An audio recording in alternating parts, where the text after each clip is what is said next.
Voices for Justice is a podcast that uses adult language and discusses sensitive and potentially triggering topics, including violence, abuse, and murder. This podcast may not be appropriate for younger audiences. All parties are innocent until proven guilty in a court of law. Some names have been changed or omitted per their request or for safety purposes. Listener discretion is advised. My name is Sarah Turney, and this is Voices for Justice. Today, I am discussing the case of Jessie Grace Moore. Jessie was 23 years old when she went missing from Wenatchee, Washington on June 20th, 2016. On that same day, a man recorded a very disturbing video of her and posted it to social media. When her family saw this video, they were stunned because not only had most of Jessie's hair been shaved off, but there were also some odd designs shaved into both sides of her head. After a recanted witness statement, this is now the last confirmed sighting of Jessie. Frustrated by a lack of answers and progress, Jessie's mom actually infiltrated the very dark and dangerous world of the people that she believes may have been responsible for her daughter's disappearance. And Jessie's sister Brittany has been trying so hard to share this case on social media for years. Once I heard the details of this case, how hard the family has been fighting, and how dedicated the detective is to finding Jessie, I knew I had to help. So I connected with Brittany to help me understand some of the crazy twists, turns, and evidence in this case a bit more. This is the story of Jessie Grace Moore, or Jessie Rubio Manijano, which was her legal name from a previous marriage. However, her family has asked that I use the name Jessie Grace Moore, so I will be honoring that request in this episode. But just in case you come across her legal name in your own research, I wanted to make sure that you know it's the same Jessie. I do have to give a shout out to Justin Rimmel from the Mysterious Circumstances podcast for connecting me with Jessie's sister Brittany. There is very little coverage of this case, so you will be hearing from her a lot in this episode. You will also hear from Jessie's mother, Sherry, and the current detective on the case, Steve Evett. I do want to mention that Brittany does have her own YouTube channel under the name Brittany Jewel, where she covers Jessie's case in depth, and she's given me permission to pull audio from these videos. But if you want to dig deeper into this case, I definitely recommend checking out her channel. It will be linked in the show notes. Here is a clip from Brittany's first YouTube video, giving a very honest and in-depth overview of Jessie's childhood and what she's like. My sister was a beautiful, beautiful human being. She would give the clothes off her back to anyone who needed it. She really had a heart of gold, and she cared so much and so deeply about people. She was very childlike. Like she had the spirit of a child, very youthful, very fun-loving. She was a great person. There's really no other way to put it. So I couldn't possibly describe my sister in a matter of minutes. As most people, she was complex. She had a lot of layers, and it's truly crazy that she's gone. And I want to keep the integrity of my sister in everything that I do and be as respectful as possible, but I feel like I can't tell her disappearance without talking about what led up to it. So that's what I'm going to get into kind of right now. So Jessie and I are 2 years and 4 days apart, and as little as I can remember, you guys, so she was about 5, like she had just gone into kindergarten when we were living on the west side in Bremerton, which is close to Seattle. So on her first day at kindergarten, she was riding the school bus to school, and the principal, whoever, called my mom, and I remember vividly like being with my mom and her getting this phone call, and they're like, Jessie mooned someone on the bus. Like, she mooned kids on the bus, and so my mom had to like go deal with that, and that was kind of the beginning of her behavioral issues. She was always, it seemed, in trouble for something. The school was always calling my mom about something, and I'm not trying to paint Jessie in a bad light by talking about her issues and her behavioral issues. I'm just trying to say that A lot of people can relate to that when there is a young kid in your life that kind of has like those social issues, those behavioral issues, and acts out a lot, and no one knows how to quite handle it. I mean, there are like guidebooks, but you're kind of on your own, and my mom didn't know how to handle it, you guys. She did her absolute best, but it was so much on us. So when Jessie was 6, she was put on medication. She was diagnosed with ADHD and ODD. So she was put on medication around 6 or 7, I want to say, and then was later as an adult diagnosed with bipolar disorder, borderline personality disorder, severe depression, and suicidal tendencies. So we kind of dealt with all those issues of her being in trouble in school, her acting out, and then when she was 11, the big catalyst kind of happened because she was sexually abused. And I didn't feel comfortable talking about this, but my mom said it's important to mention. So she was abused by her boyfriend's mom, and his mom actually went to prison for it and is a registered sex offender. So then shortly after that, my sister went to juvie for the first time when she was 11 years old, and she was actually the youngest person to ever go to our juvenile facility in the place that we live. So, I mean, it's just interesting to note, to think of an 11-year-old going to juvie. She was in 5th grade, and just to be dealing with everything she was dealing with. So from the ages of 13 to 17, she was in and out of juvenile facilities, and then was actually sent away to correctional facilities. And she spent a total of, I believe, 18 months in between. She went to the same facility twice, and then a different facility another time. So she was sent away 3 times. And you guys, when she would come back, it was like we would all be so anxious and have to get locks for our doors, lock everything up, because she would steal from us, pawn our stuff. When she came back one time, she actually stole a car. So she had a grand theft auto charge before her 18th birthday. So it was pretty hectic all the time in our household when she would come around. And when she was 18, like I think the summer of her 18th birthday, she actually got married. So just right away, as soon as she turned 18, and if anyone knows anything about borderline personality disorder, you get attached to people of the opposite sex, or the people that, you're attracted to, very quickly. And she kind of got hung up with this guy and married him, and later that year, I think when she turned 19, she had my oldest nephew, and she was using when she was pregnant with him. And I'm not trying to paint her in a bad light at all, you guys. I just think it's all so important to know, and a lot of people can relate to this story. A lot of people have that in their life, a person that, slips up, or just it doesn't seem like they can do right. And she did get her act together, and I'm going to get into that in a minute.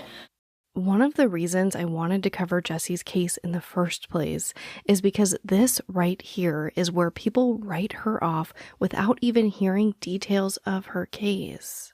In large part because of Jessie's extensive history struggling with mental illness, her family has found it nearly impossible to get people to pay attention.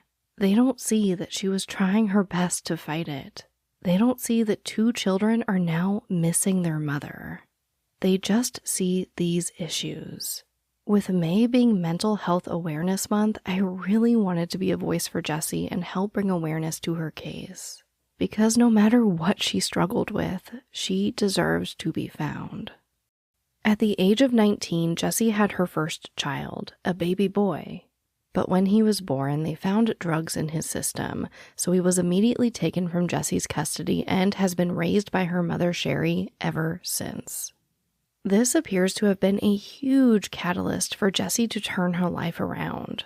By the age of 20, Jessie stopped using drugs and was pregnant again, this time with a little girl. Unfortunately, Jessie went into premature labor and ended up losing the baby. No drugs were present in her system. This was obviously devastating for her, but she tried her best to stay on track. By the age of 21, Jessie would give birth to her third child, another baby boy. During this pregnancy, Jessie was trying her best to get her life together. She ended up getting and keeping a steady job at McDonald's, and she was extremely proud of herself.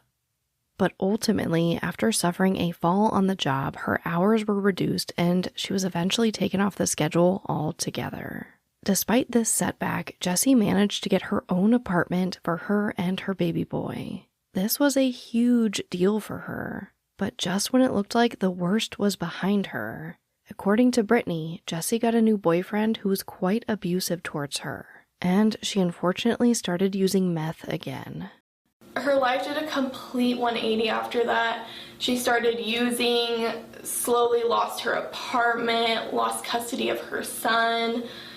It was a crazy time, and we all felt that dark cloud coming in. We're like, Jessie, like, you can do good, please. After losing her apartment, Jessie was essentially homeless and began using meth more than she ever had before. From here, her mental health only further deteriorated.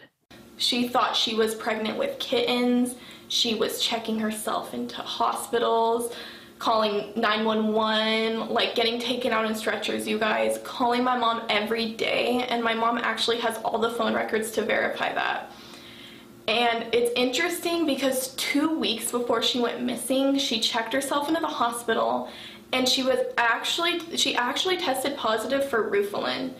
And the nurse told my mom, I think she's being drugged. Beyond the normal usage of what the crystal she was using, something else is going on. If you aren't familiar, because honestly I had to look it up to make sure it was the same thing, Rufalin is rohypnol, more commonly known as the date rape drug. Brittany and her mother Sherry believe that Jessie went missing on June 20th, 2016. On this day, Jessie's mother Sherry got a call from a counselor at Catholic Family Services. This counselor and Sherry agreed that Jessie needed to be placed into a facility. This way, Jessie could hopefully get a better handle on her mental health and addiction. At this time, Sherry and Brittany locate Jessie, and it's agreed by all that Jessie will enter treatment the same day.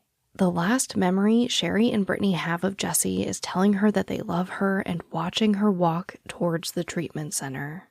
According to Brittany, it was the policy of this center that newly admitted patients were not able to contact anyone outside of the center for a full 7 days. So at the end of this 7-day period, Sherry calls Jessie to ask how everything went. But there's no answer. This doesn't immediately alarm Sherry, but she does start to poke around, asking her friends if they might know where she is. And once they start to become concerned, Sherry becomes very concerned. Here's a clip from Brittany's YouTube channel of Sherry talking more about this. Well, okay, so Jessie's friends have always been really great about helping her out by letting me know where she's at when it comes down to it. And so on the I didn't hear from her on the 27th, so I kind of started asking around. I had talked to her, Lisa, your guys' bonus mom. She was concerned. I was concerned. I threw out on her Facebook, hey, looking for Jessie. And then the next day I was a little bit more forceful about it. And then they started messaging me, and they were worried. At that point, I became very worried because if they're worried and they don't know where she's at, there's a problem somewhere. Yeah. And so I kind of waited for that. And so the next morning I called the Wenatchee Police Department and made a report. Not long after realizing that something was seriously wrong, a video of Jessie was posted to social media. It was at this time that her family realized that Jessie never checked into the treatment facility. This video was filmed on the last day that Brittany and Sherry saw Jessie, presumably not long after she was dropped off at the facility. It was recorded in Centennial Park in Wenatchee. Brittany asked that I not use the audio from that video in this podcast, but she has given me permission to tell you about it. In the video, you can see Jessie sitting cross-legged in a white t-shirt and khaki-colored shorts. And you can hear a man state, quote, "You are tired as hell. You're tired. You need rehab. and a sandwich and Jesus, end quote. And while he's saying that to Jessie, she's just kind of sticking out her tongue and laughing at him. There's also a lot of cursing and indication that Jessie was most likely not in her right mind. We get some pretty important clues from this video. Of course, we get her location, but it's also important to note that Jessie didn't have any bags with her. This was strange to Brittany and Sherry because Jessie was homeless at the time. She was always carrying bags with her from place to place, because she literally didn't have anywhere to store them. Last, we discover that Jessie's head has been shaved in a very peculiar way. Here is Brittany talking about the video and Jessie's shaved head. And just knowing that she was missing and then seeing that video surface, I can't really explain what we felt in that moment or what I felt. It was just complete horror and shock because we didn't know her head had been shaved. And we still don't know to this day who did that, if she did that to herself. And to hear what is said in the video, it symbolizes a lot. It kind of symbolizes how Jessie was treated in life because of her mental health issues, because of her drug abuse. And that is the last piece of Jessie we have. So this is kind of where the detective and my family's ideas may differ. So I think there's something to this, and that I think someone did that to her, in my personal opinion, because Jessie and I were always, like, we could never grow our hair, and so our hair was almost sacred to us growing up, and to shave, she didn't have a ton of hair, so it wasn't very long, so the fact that it was shaved, that alone struck me as very odd. And then things shaved into her head, even, that goes even further. So 13 lines, I believe, are on the right side. That's what I see, 13 strikes going down. And then on the other side, what I see is the letters SIC. And the detective thinks that there could be nothing to this because Jessie was using, she had mental health issues. And maybe she just did this to herself because of the state she was in, if that makes sense. At the end of the video, Jessie begins walking south down Wenatchee Avenue. This is officially the last sighting of Jessie on June 20th. But like I mentioned in the beginning of this episode, there was a sighting of her that was later recanted. So someone had called the police, the tip line, and said that they had seen Jessie on June 23rd of 2016 on South Wenatchee Avenue, getting into a late 80s Buick possibly with two Hispanic men. And they were in the front, so the driver's seat and the passenger seat. And then Jessie got into the back of the vehicle. They later, I'm not sure what date they came forward and said that they recanted their statement. They said they had actually not seen this. And we, as the family, have no idea why they recanted it. It could be something trivial. It could be something more serious. Possibly they were threatened. And yeah. Did they give a better explanation to the police? Is that something the police are just kind of holding back on telling the family right now, or does no one know? They withhold that information. In addition to this recanted sighting, during this week or so that Jessie was presumed to have been at the treatment center, something else happens. A woman finds Jessie's wallet and mails it back to the address on her ID, which was her mother Sherry's house. Now, she says that at this time, she didn't really think anything of it because Jessie was always losing her wallet and her ID.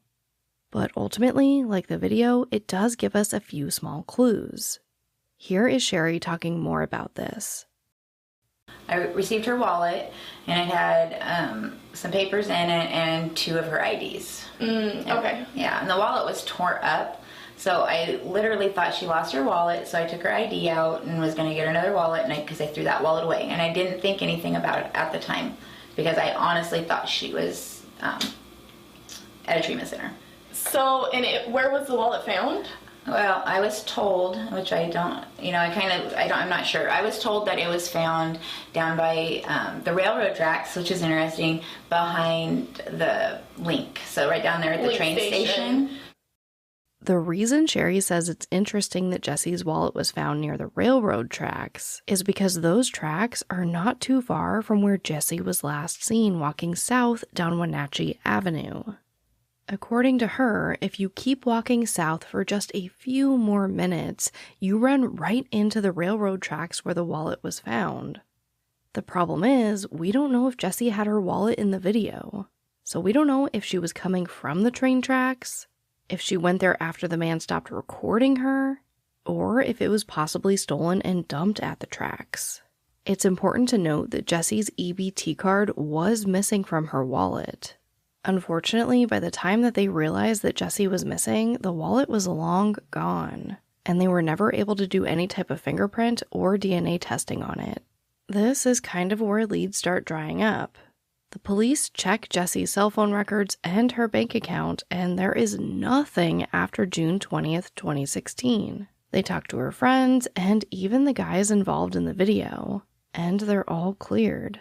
There were tips that Jessie was seen in Idaho and California, but nothing panned out. It's as if Jessie just disappeared off the face of the planet. It's at this point that Sherry decides to dig deeper into Jessie's case and her lifestyle before she went missing. Here is Brittany talking more about this. How far my mom has been willing to go to find my sister. It's been I don't know how to say it correctly. It's been so hard for her, and that's an understatement, because she wants the answer. She needs that answer that this is what happened to her daughter, and the places she was willing to go to find those answers was dangerous, because she started hanging out with the same people Jessie was hanging out with, and these are dangerous people. These are very, very evil people that do not care about human life. And my mom was trying to infiltrate herself into these groups to get answers. And she went really far, and she's lost everything. Sherry would end up losing her job and home after pursuing Jessie's case full time. I've seen some people cast a lot of negativity on Sherry for doing what she's done in this case. I can see why some people would look at her actions and think that she's gone too far. But I have to say, I completely understand where she's coming from. If the police couldn't get the answers, she would try to get them herself. Sherry befriended everyone she thought could have been associated with Jessie's disappearance. And much to my surprise, they knew exactly who she was. I believe that they did know who she was, because she was when Jessie went missing, my mom was talking to everybody, messaging everybody, meeting with people. Everyone claims that they have a little piece of information, if only they can meet with you. So I think it was known amongst them who she was.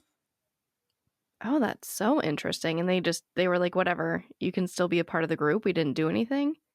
Well, I think she was hanging out with people that were connected to these people. So there are possibly 4 to 6 people who were involved with Jessie's disappearance.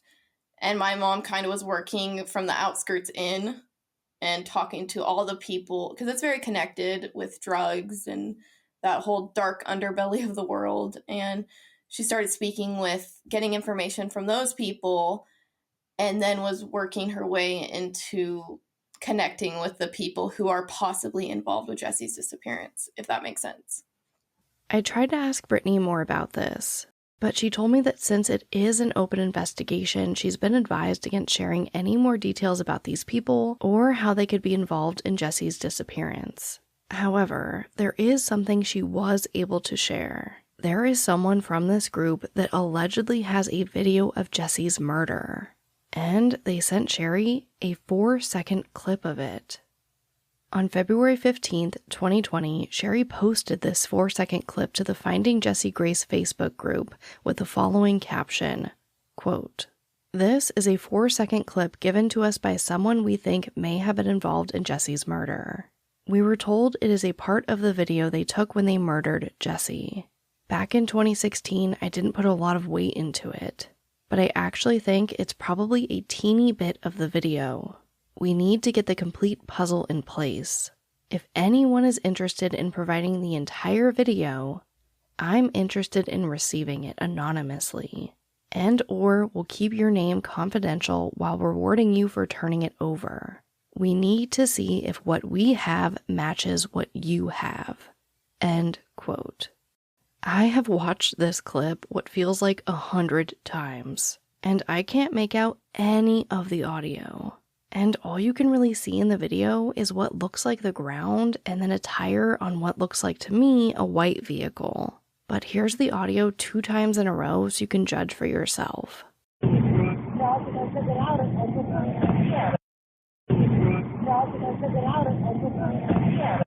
Like I said, I can't make out anything.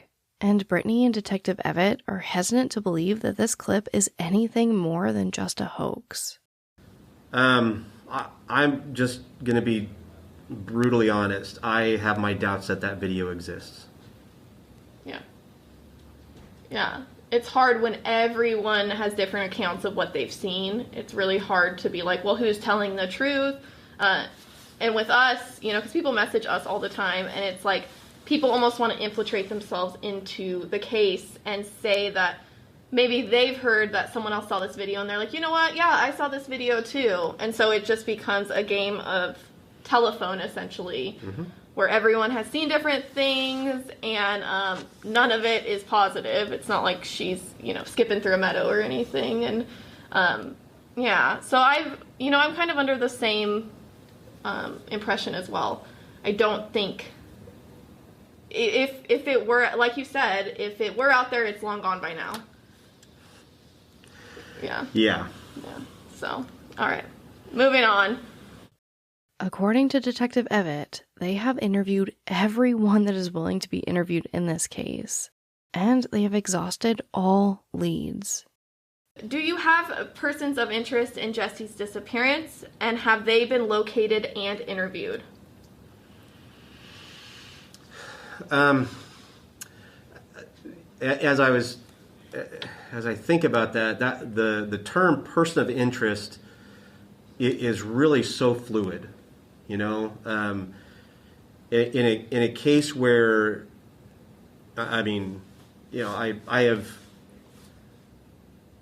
I have three 3-ring binders of information, just paper. This is not even electronic, of names and locations and different details about what people have said and where she was last seen and all of that stuff. And with so many names, person of interest, maybe that more accurately should be person who knows something about what happened. And you got a hunch, like a feeling that they know something more, but they're just not telling for whatever reason. So that, person of interest and person who knows something, those two are so fluid. And so there have been so many people that have been interviewed, and many of those people, whether you want to call them persons of interest or persons who know something about what happened, have been interviewed multiple times. Yeah. And so, doesn't mean that there isn't a, third, or like I said, a third or fourth or fifth. But I think the question was, have they been interviewed? And I would say, yeah. I would say probably all, if not most. Again, some people don't want to talk to the police. So, you have to add that little caveat in there. It's not, I feel like, just because I can identify someone I need to talk to doesn't mean that they're going to be willing to talk to me. Yeah. And so to say, has everybody been interviewed? Yeah, probably. But I can also caveat that and say, probably not. But I would say it's not because for lack of trying. As we've seen over several cases in this podcast, not every police department and every detective is created equally. But in my opinion, it looks like Detective Evett really cares. The fact that he was willing to sit down with Brittany and do an almost hour-long interview on Jessie's case is huge in my opinion. And we know that both Brittany and Sherry have gone above and beyond trying to share Jessie's story. But they need help from the public, from people like me and you, and especially those in the Wenatchee, Washington area around June 20th, 2016. Which leads me right to our call to action. So that segues us into the next question. Mm-hmm. So what can we do as a true crime community to help find missing persons? Probably the most useful thing is just to continue to use social media. Even if that's something as non-evidentiary, if you will, as a flyer, a memory, because we can. I mean, obviously, anybody would have to get permission from the agency. Which, again, we have Facebook, we have Instagram, but again, you never know what some posting of something, a photograph of I don't know, who knows what it could be. But a reposting of something could jog somebody's memory. I mean, not just jog. Not even, actually, more importantly than jogging a memory is jogging a heartstring, if you will. Yeah, there you go. Because I know, I mean, it has to be true with all of the people that we have talked to related specifically to Jessie's disappearance. There are people that have lied to us. Yeah. Go figure. Well, why? No way. So, maybe over time, I mean, things have changed in those people's lives as well, right? Change of heart. So maybe something's different. But unless, by utilizing social media and or other things, just getting that, keeping that, in this case specifically, keeping Jessie's memory out there, alive, active, however you want to phrase that, yeah, might at some point, maybe not today, perhaps next week. Yeah. Perhaps, I mean, who knows? And it's the easiest thing you can do. You just hit share, and then it's out there, and you don't know if you've got, everyone has however many Facebook friends. It could be that one person that's like comes forward, and and thank you to all of you who have shared any information on Jessie. It blows my mind how many of you message me and say, "Is it okay if I share her flyer on this and this and this?" And I've said it once, I'll say it a million times. Share her flyer every place that you want to. Right. We don't care. Yeah. I do every speaking event I can for Jessie. I go on anything to speak about her case, and yes, we are completely open to it. It cannot hurt anything. Please take a moment to support Brittany and her family by following the case on social media. So you could follow me on Jessie's disappearance on Instagram. My YouTube channel is Brittany Jewel, and that is where I go more in depth with Jessie's case, as well as her life and obviously her disappearance. And there is the Jessie Grace Moore Facebook page if you would like to follow that for updates as well. As a reminder, Jessie Grace Moore, or Jessie Grace Rubio Montejano, was last seen on June 20th, 2016 in Centennial Park in Wenatchee, Washington. She is a white female with brown hair, green eyes, and is 5 foot 3 inches tall. When she went missing, she weighed approximately 140 pounds. Anyone with information about her disappearance is urged to call Crime Stoppers at 1-800-222-TIPS. But as always, thank you, I love you, and I'll talk to you next time. Voices for Justice is hosted and produced by me, Sarah Turney. For more information about the podcast, to suggest a case, to see resources used for this episode, and to find out more about how to help the cases I discuss, visit voicesforjusticepodcast.com. And if you enjoyed this episode, please take a moment to rate and review the show in your podcast player. It really does help more people find the podcast and these cases in need of justice.